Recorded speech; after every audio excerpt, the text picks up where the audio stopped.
Sabi po sa Micah 6:8, ito po yung magandang verse. Sabi dito, ito ang nais ng Diyos, maging makatarungan ka sa lahat ng bagay, patuloy mong mahalin ang iyong kapwa, at buong pagpapakumbabang sumunod ka sa iyong Diyos. Ano po ba konteksto ng verse na to? Share ko lang po very short.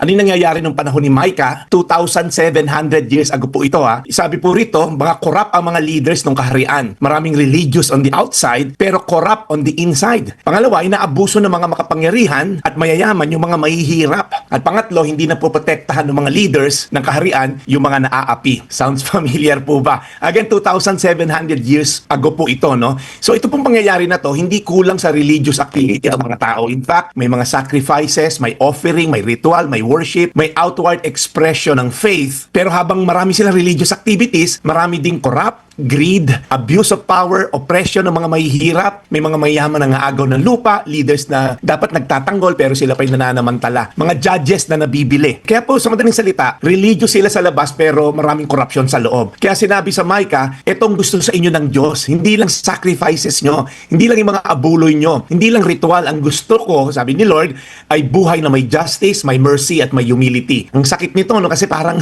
modern day din pala. Pwede tayong worship ng Sunday pero unfair tayo sa mga tao natin ng Monday. Pwede tayong nagpo-post o nagko-quote ng mga Bible verses pero corrupt din pala tayo. Pwede tayong active sa ministry. Pwede kang pastor nga pero harsh ka naman sa pamilya mo. Kaya pwede nagsasabing God bless pero ano ba ang trato natin sa mga tao? Kaya po, ito sinasabi lang po ni Micah, ito ang requirement sa inyo ng Diyos to act justly.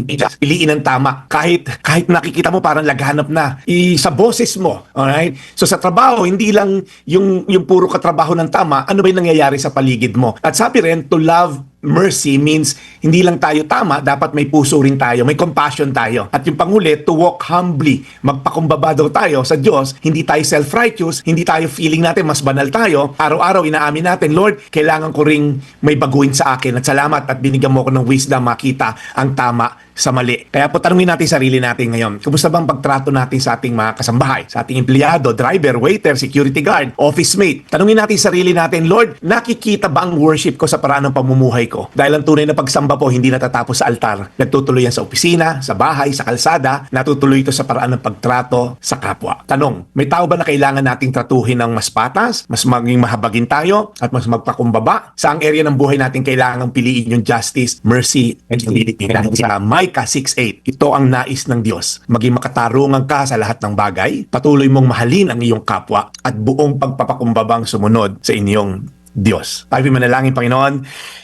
Ito pong verse na to only shows the tendency ng tao na ito, pag tinignan namin, halos 3,000 taon na, pero ang mga official, ganun din, ang mga mayaman, makapangyarihan, karamihan ay ganun din, Lord God, inaabuso ang mga mahihirap, patuloy na corrupt, nabibili ang batas. So Lord, today, dinadalangin lang namin ang aming bansa.